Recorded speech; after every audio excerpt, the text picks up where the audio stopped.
The day I found out my entire life was a lie. I'm 27 now, but the moment I realized everything I knew about my family was fake still feels like it happened yesterday.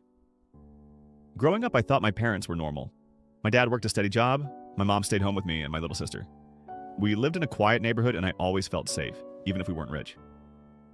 But things started to unravel the day I found an old box in the attic when I was 22. It was full of letters, photos, and documents that didn't make any sense at first. The photos were of my dad with another woman, someone I had never seen before. There were letters between them dated back years before I was born. At first I thought it was just some old fling, something that happened before he met my mom.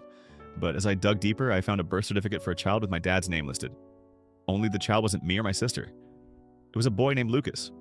I didn't know who he was, but suddenly everything started clicking. The woman in the photos was his mother. I called the number I found in one of the letters, and after a few tries, someone answered.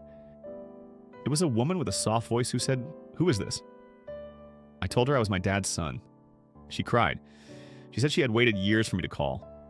That phone call changed everything. I learned that my dad had another family on the other side of the state. Lucas was my half-brother, almost the same age as me. The woman, Anna, was his mother. She told me stories about my dad I never heard before. How he was charming and loving, but also irresponsible. How he left them suddenly when he met my mom. How he promised to come back, but never did. I felt angry and betrayed, but also curious. I wanted to meet Lucas. I wanted to know this part of my life I never knew existed.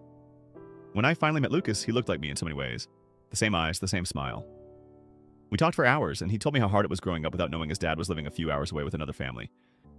We became close fast, but I also started to see how complicated this was.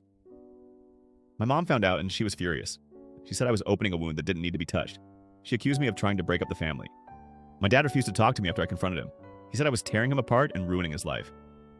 I was stunned. How could he be so cold?